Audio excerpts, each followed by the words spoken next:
Pamela Mena. Pamela. Ahora, ¿puedes leer la pregunta 1, por favor? Silencio.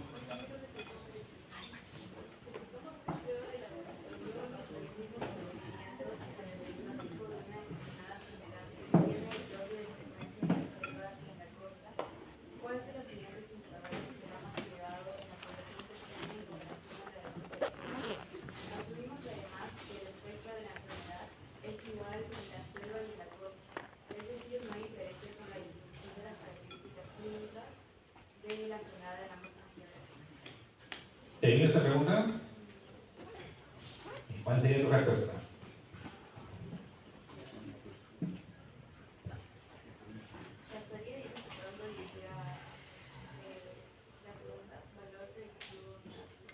¿Por qué?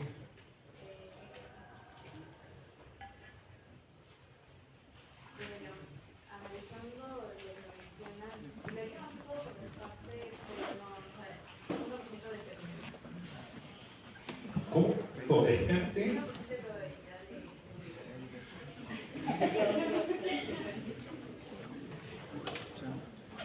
¿Cuáles son las que descartas primero?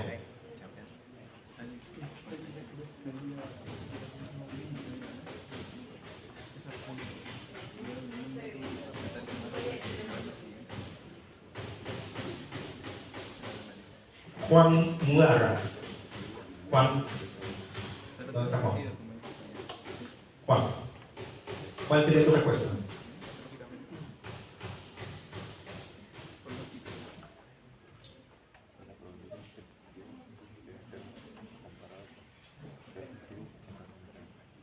William Pared, no, perdón.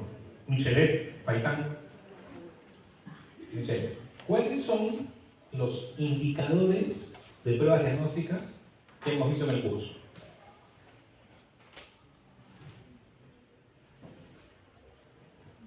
Michelet. No te estoy preguntando cuál es la clase, sino cuáles son los indicadores que hemos visto en el curso.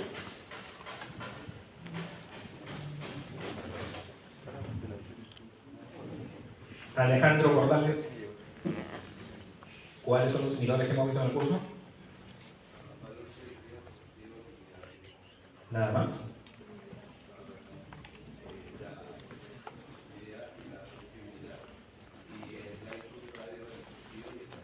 Exacto. ¿No? Entonces, de estos indicadores, Fernando Reyes,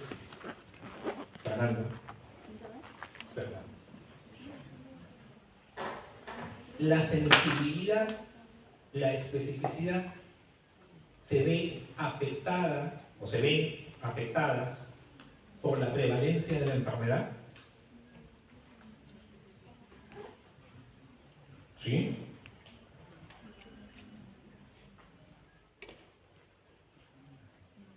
Alexander Rojas. La sensibilidad y la especificidad se afectan por la prevalencia de la enfermedad.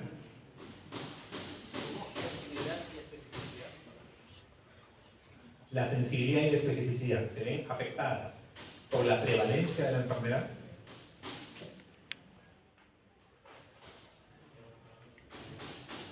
¿Sí? A ver, explícame cómo se afecta. Si la enfermedad es más prevalente, la sensibilidad aumenta, disminuye, la especificidad aumenta, disminuye.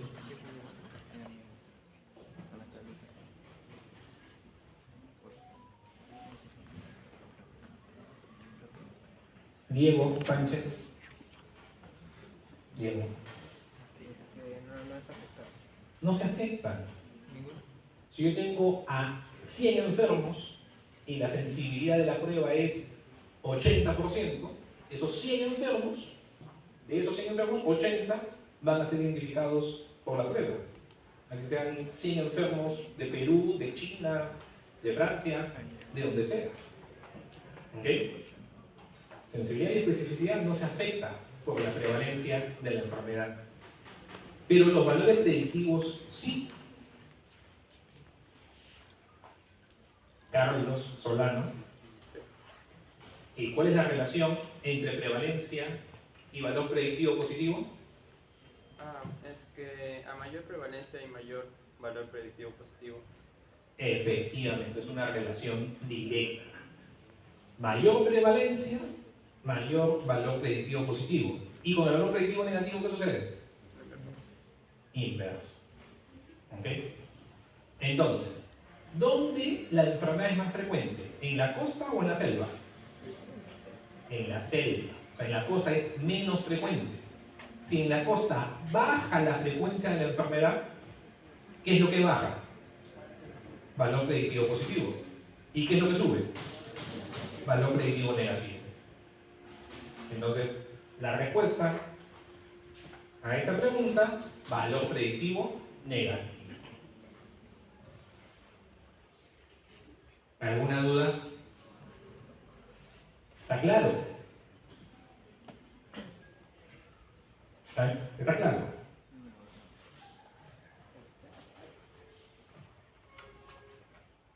¿Cuál es la sensibilidad? No me digan el número, porque yo tampoco lo sé. ¿Cuál es la sensibilidad de tos productiva por 2 semanas o más en el diagnóstico de tuberculosis, para lo que se llama sintomático respiratorio? ¿Cuál será la sensibilidad? Yo no sé el número. A ver, Jenny Vargas. Jenny, ¿cuál crees que será esa sensibilidad? No lo escuché bien, ¿puede repetirlo, por favor? ¿Cuál es la sensibilidad de la definición de sintomático respiratorio en el diagnóstico de tuberculosis? Dime un número. Yo no sé cuál es el número, ustedes tampoco saben ese número, pero ¿qué número te imaginas? Bueno, es prevalente, así que yo diría 70%. 70%.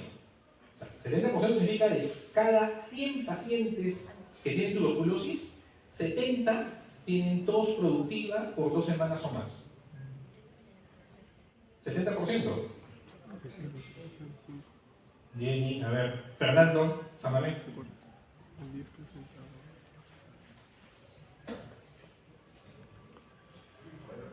40%. ¿Sí? Será 40%. Ya, imaginémonos que lo que dice Fernando es correcto. Yo no sé cuál es la cifra. Habrá que consultar a los neumólogos, estudios, qué sé yo. Tal vez es mucho mayor, tal vez es menor, no sé. Pero imaginemos 40%. Eso significa que si yo tengo 100 pacientes con tuberculosis de Estados Unidos, ¿cuántos van a tener tos por más de 15 días? Si yo tengo 100 pacientes con tuberculosis de Ecuador, ¿cuántos pacientes van a tener tos productiva por más de 2 semanas? 40. Si yo tengo 100 pacientes con tuberculosis de Japón, ¿cuántos de ellos van a tener tos productiva por más de 2 semanas? 40. La sensibilidad no cambia.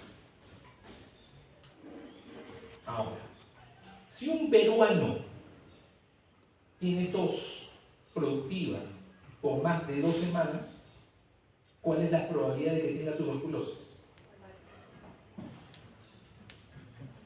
A ver, Juan Medina. Si un peruano tiene tos por más de 2 semanas productiva, ¿cuál es la probabilidad de que tenga tuberculosis? Di un número. ¿90% tanto? Si ustedes por aquí han tenido tos con flema por más de 2 semanas, de 10 de ustedes, 9 tienen tuberculosis. ¿Cuál es tu valor predictivo positivo? 70. Ya, ok. Si un danés, si un sueco, si un finlandés tiene tos productiva por más de 2 semanas, ¿cuál es su probabilidad de tener tuberculosis? ¿70%? Si te vas a Dinamarca y ves a un danés que está tosiendo por más de 2 semanas, ¿vas a decir que tiene tuberculosis?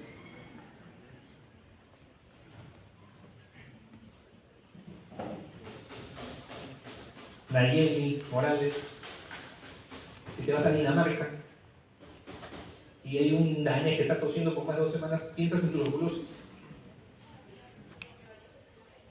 Exacto, pienso en cualquier cosa menos en tuberculosis.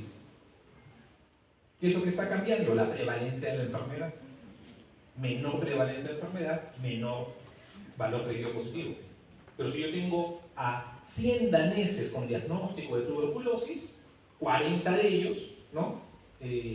Tendrán tos por más de 2 semanas, o productividad por más de 2 semanas. Esa es la sensibilidad. ¿Okay? Entonces, no confundan.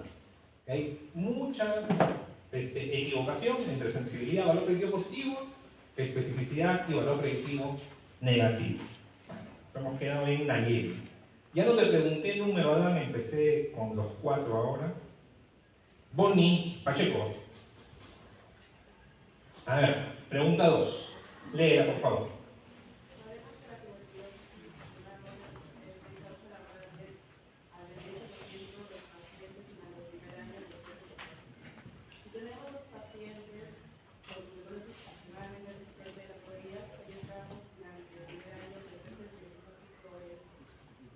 Y tu respuesta es...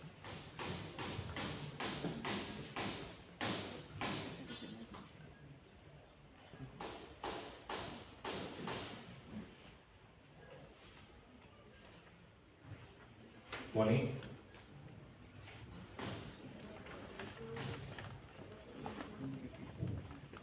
Calcula lo que estás haciendo. Bonnie, ¿cuánto es tu respuesta? Emily, portal. Emily, ¿tu respuesta?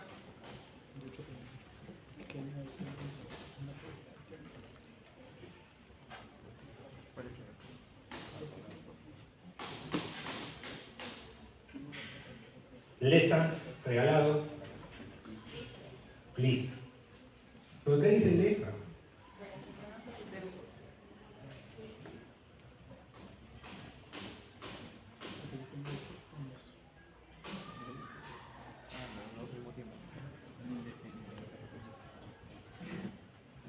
Chane Rodríguez.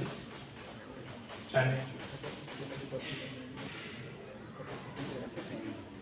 Chane, entonces. Ay, perdón, estaba viendo por aquí. ¿Cuánto es?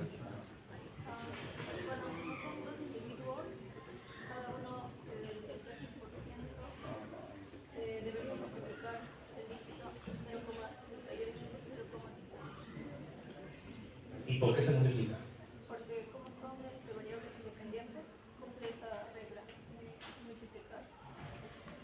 Exacto, exacto. Son eventos independientes. Entonces, al ser eventos independientes, ¿ok? Si A es independiente de B, la intersección es igual a la multiplicación de las probabilidades. Entonces, por lo tanto, probabilidad de A por la probabilidad de B es igual a la intersección. Y aquí tenemos que multiplicar 38 por 38 y eso nos da el resultado. ¿Ok? Y la respuesta es 14,44%. ¿Alguna duda de esta pregunta?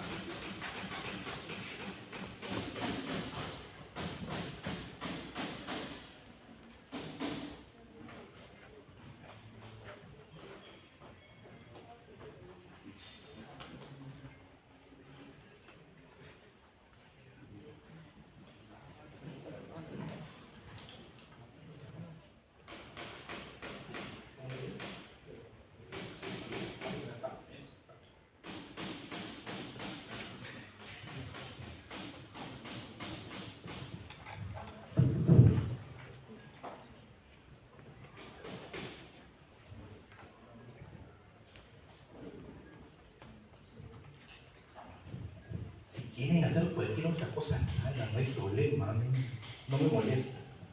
Pero si van a estar acá, se concentran en el curso. ¿Ya? ¿Alguna duda? Una consulta, doctor. Y supongamos que la pregunta te planteara cuál es la probabilidad de que uno lo tenga y el otro no, sería el 38% menos ese 14,44, ¿no? Que solo uno fallezca. Que Ajá, que uno y el otro no.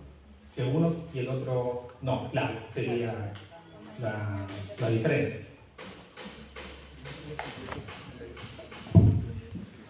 Aplicando lo que está en la teoría, ¿no? Este es 0,38 y este es 0,38. La pregunta era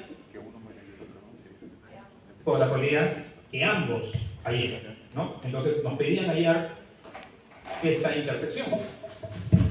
Aplicando el conocimiento, ¿no?, de probabilidades de eventos independientes, esto es 0,1444, ¿no? Entonces, si yo quiero saber solamente que uno y no el otro, hago la resta.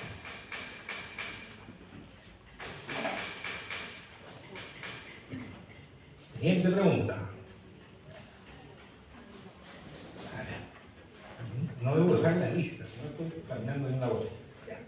Nos habíamos quedado en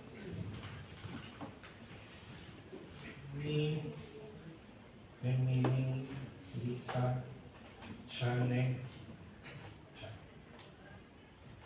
Dariana Sánchez. A ver, Dariana, ¿puedes leer la pregunta, por favor? La probabilidad de padecer efectos secundarios al administrar la vacuna A es del 3,73% y del 6,42% para administrar la vacuna B. Si administramos ambas vacunas al mismo paciente, la probabilidad que aparezcan efectos secundarios por las dos vacunas es del 1,37%. Entonces, la probabilidad que al menos una de las dos vacunas produzca efectos secundarios en el mismo paciente.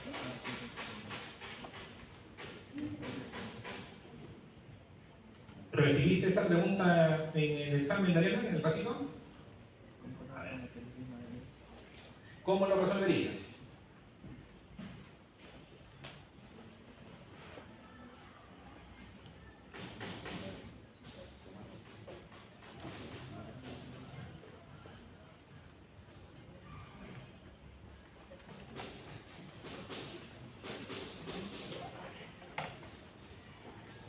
Alonso Solano.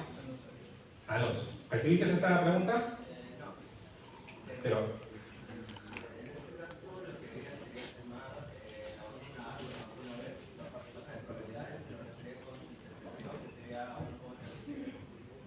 exactos, ¿no? Aquí nos están pidiendo la probabilidad de dos eventos cualesquiera, la probabilidad de la unión. Y cuando tenemos eventos que no son mutuamente excluyentes, como este caso, ¿no?, si recordamos de la teoría, ¿cómo calculábamos la probabilidad de A o B? La probabilidad de A unión B, probabilidad de A más la probabilidad de B menos la probabilidad de la intersección. En este ejercicio,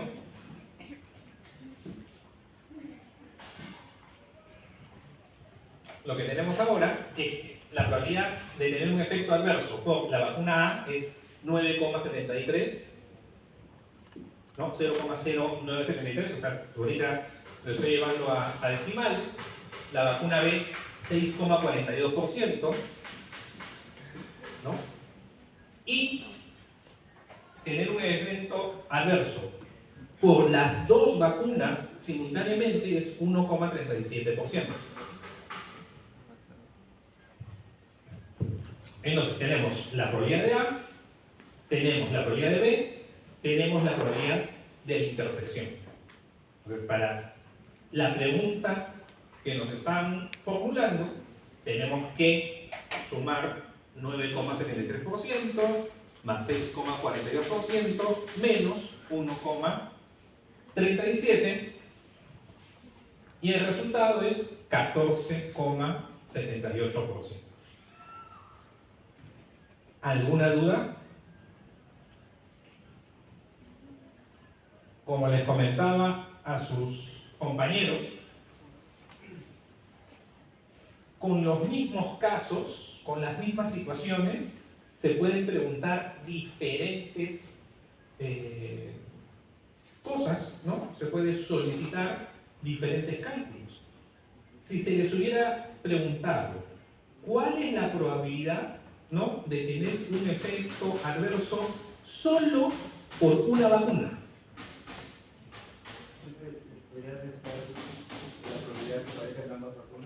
Exacto, al 14.78 se le resta el 1.36, ¿no? Y ya tenemos solamente por una vacuna. Si se les pregunta, en un paciente que tiene un efecto adverso por la vacuna A, ¿cuál es la probabilidad que también sea debida a la vacuna B?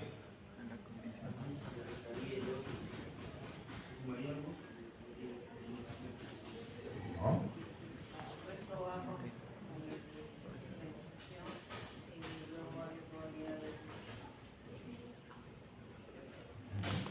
De nuevo.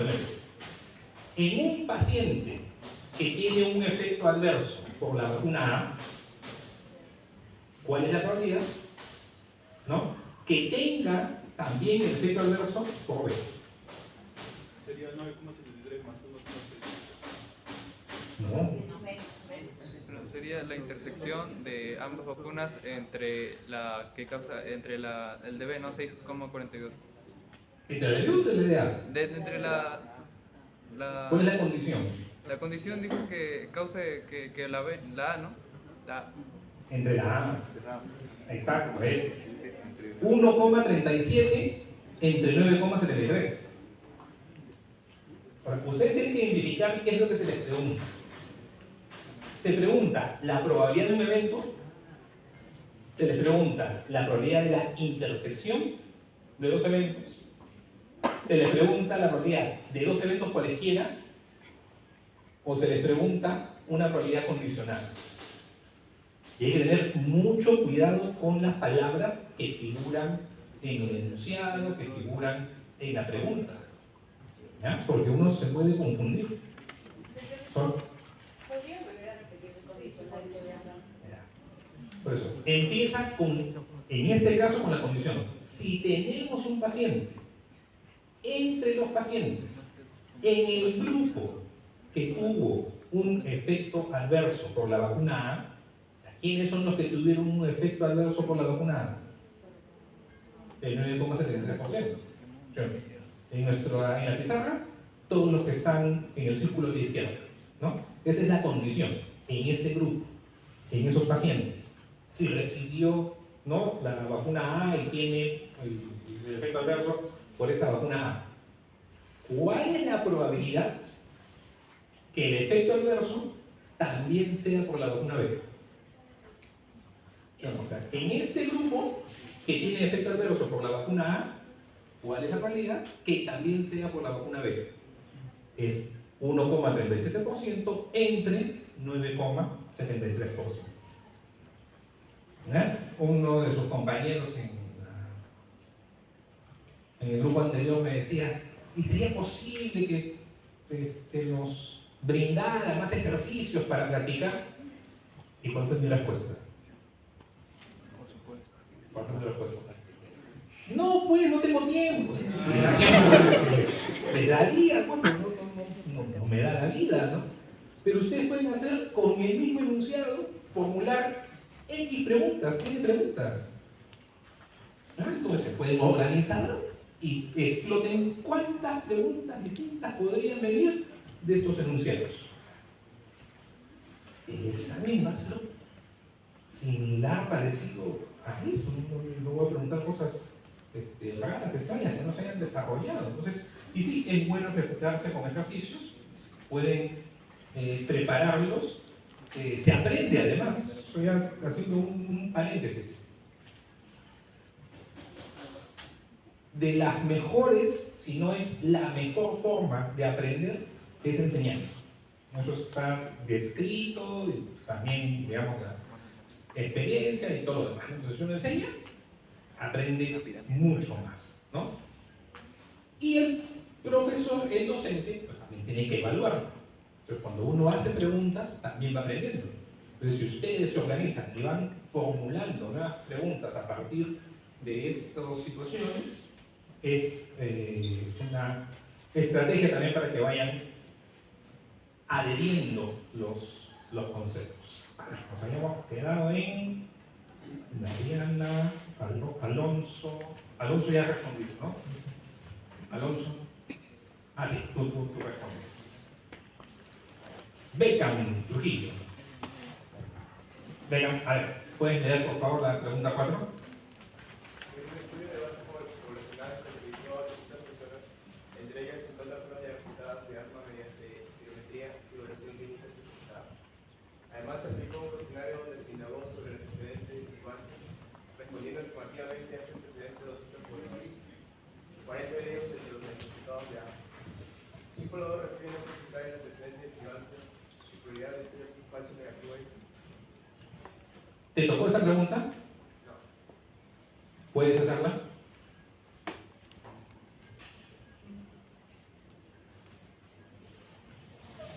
Adelante. Adelante, no te preocupes, adelante.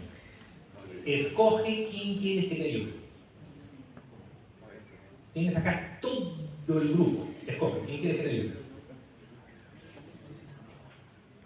A ver. Héctor. Dento. Pero Dento es tu apellido. Jorge. Diego. Adelante. Vas a apoyar a Beca. Despacio, despacio, despacio. Cuidado, muchachos. Despacio.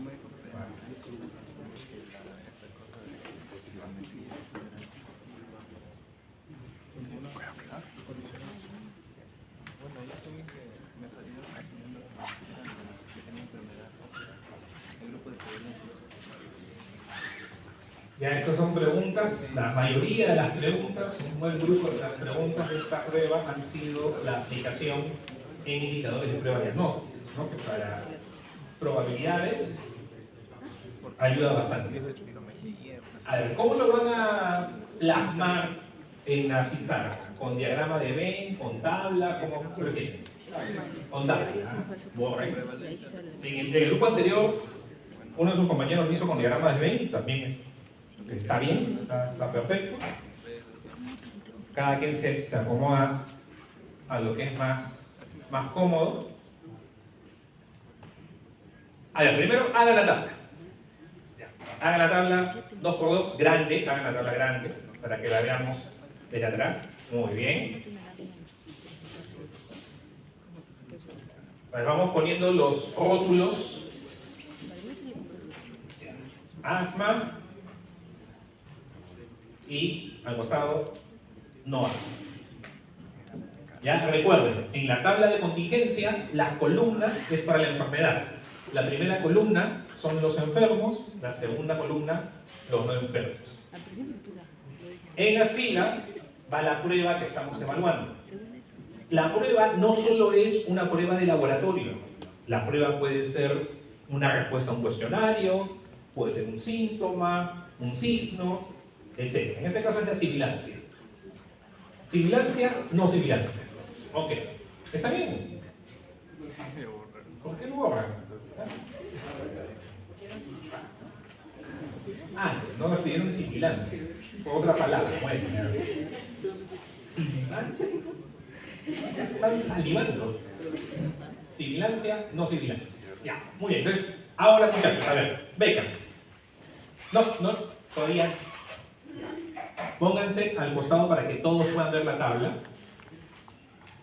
Beca, mira. 800. En la tabla, ¿dónde iría el número 800? Ojo, no necesariamente dentro de la tabla. O sea, ¿en qué parte de la pizarra podría ser 800? Entonces, ¿dónde? A ver, escribe el 800, ¿dónde lo pondrías?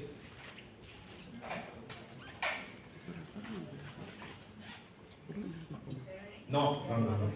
Ahí no, porque ese es el total de la... Usa la mota. No la vas a copa acaso. ¿Dónde va el 800?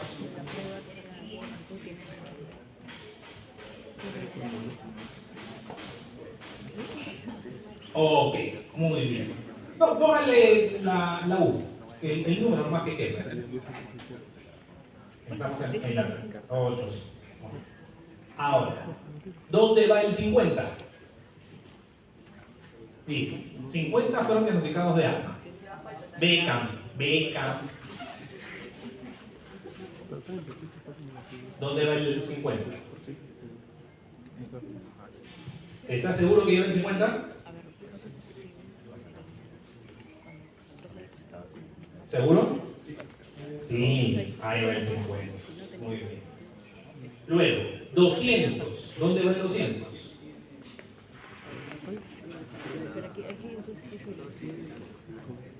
Porque yo le puse el punto de que también 200.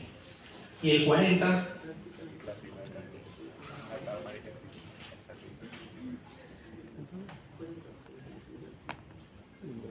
Perfecto. Ya, tapa el plumón no lo dejen sin tapar. Al costado para que todos vean la tabla ahorita. Ya, vean la pizarra. Ahí están los datos que nos da el enunciado. Con los datos que están en la pizarra, ¿se puede completar la tabla? Sí, se puede. Ahora,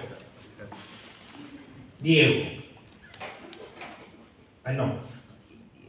Sí, ¿no? Diego. ¿Qué es lo que nos pide? De los datos negativos, de los que no presentan el antecedente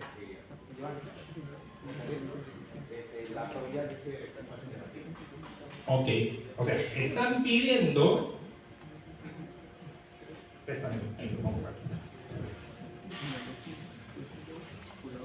La pregunta hace referencia a C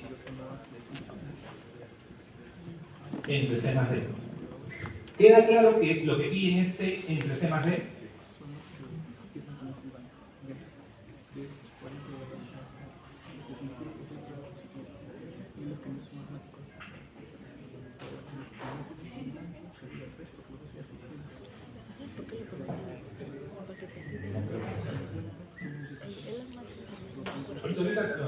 A ver, pero primero, ¿queda claro que es C entre C más D? Recuerden cómo se denomina cada una de las celdas en una tabla tetragónica. Es A, B, las dos celdas superiores, C, D, las dos celdas inferiores. Están preguntando, entre quienes son negativos, ¿quiénes son negativos? C más D.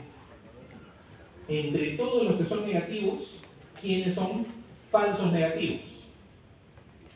La celda falsos negativos es la celda C.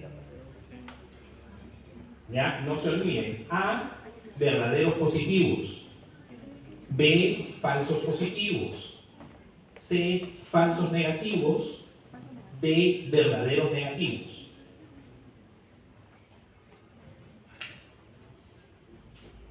¿Está bien? ¿Ya? Eso lo va a acompañar toda la carrera.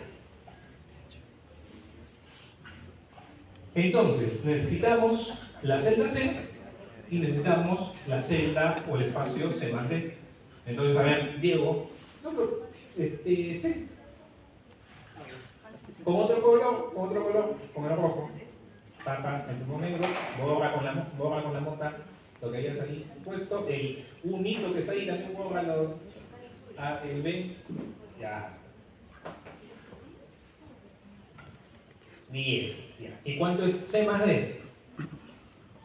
No, C más D. Pero ahí, 800 menos 200, ponlo, 600.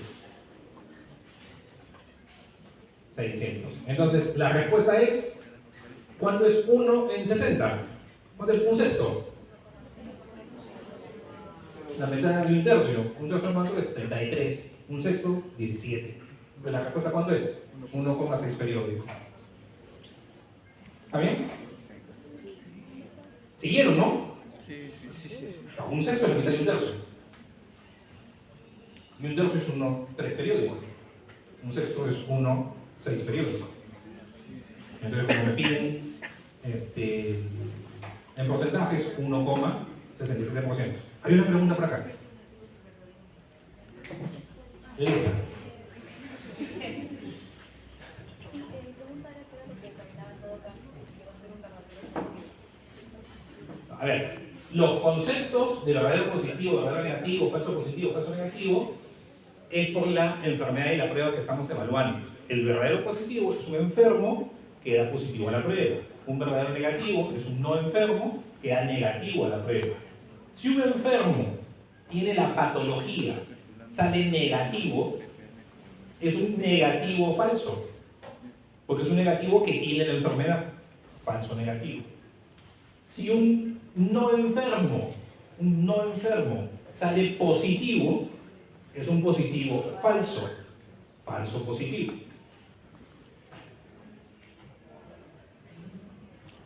¿Está bien? Muy bien, muchachos. Muchas gracias. Entonces, la respuesta, 1,67%.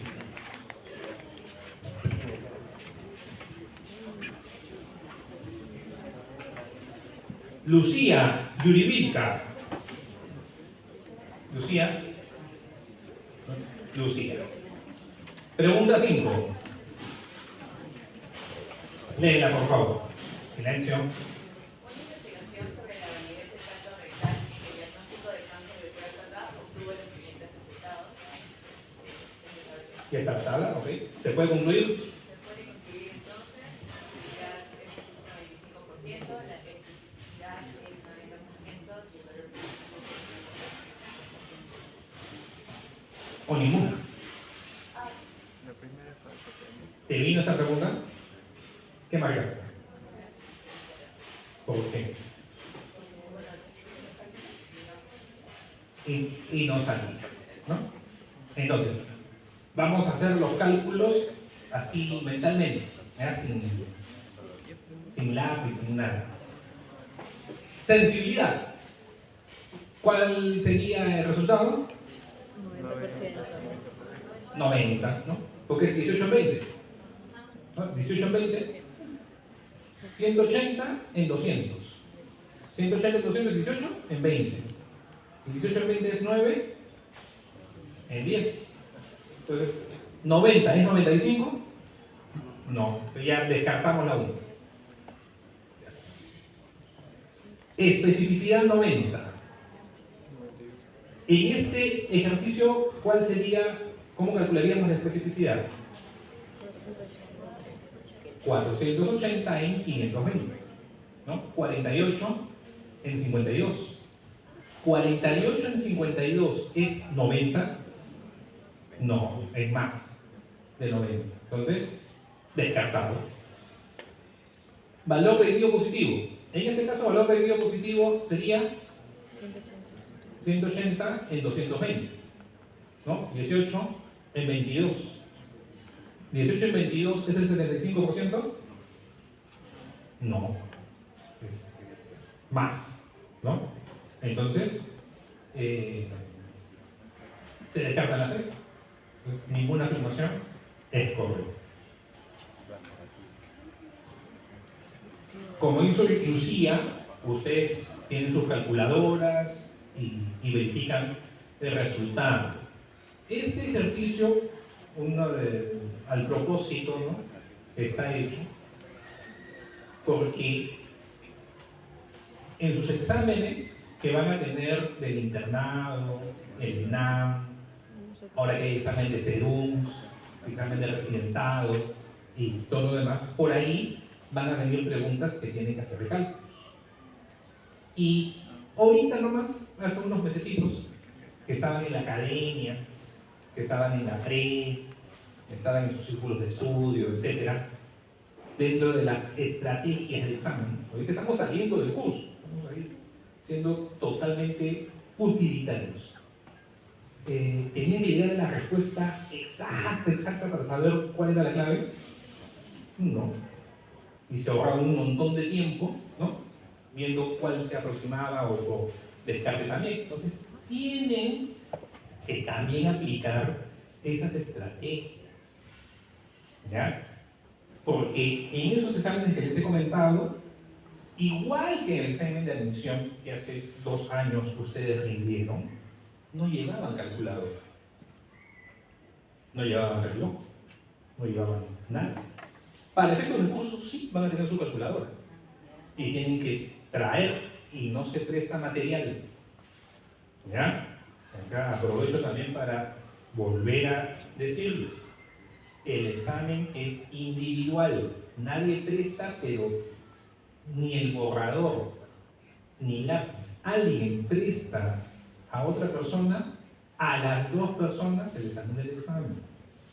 ¿Ok? Y entonces traigan ustedes sus lapiceros, corrector, etc. Ya les expliqué, va a ser como una hoja de respuestas, tienen que sombrear el circulito, es con lapicero negro, no es lapicero azul, no es lapicero verde, no es lapicero morado, es lapicero negro. Pueden traer su corrector de lapicero, lo que llamamos el UV paper, ¿ya? Lo pueden traer y corrigen, no hay ningún problema.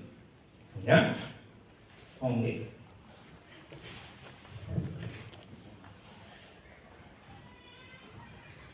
Ya, 10:42, 10:52 continuamos. ¿Ya? Vayan a descansar un poco. Sobre todo los que vinieron volando de la práctica. Gracias.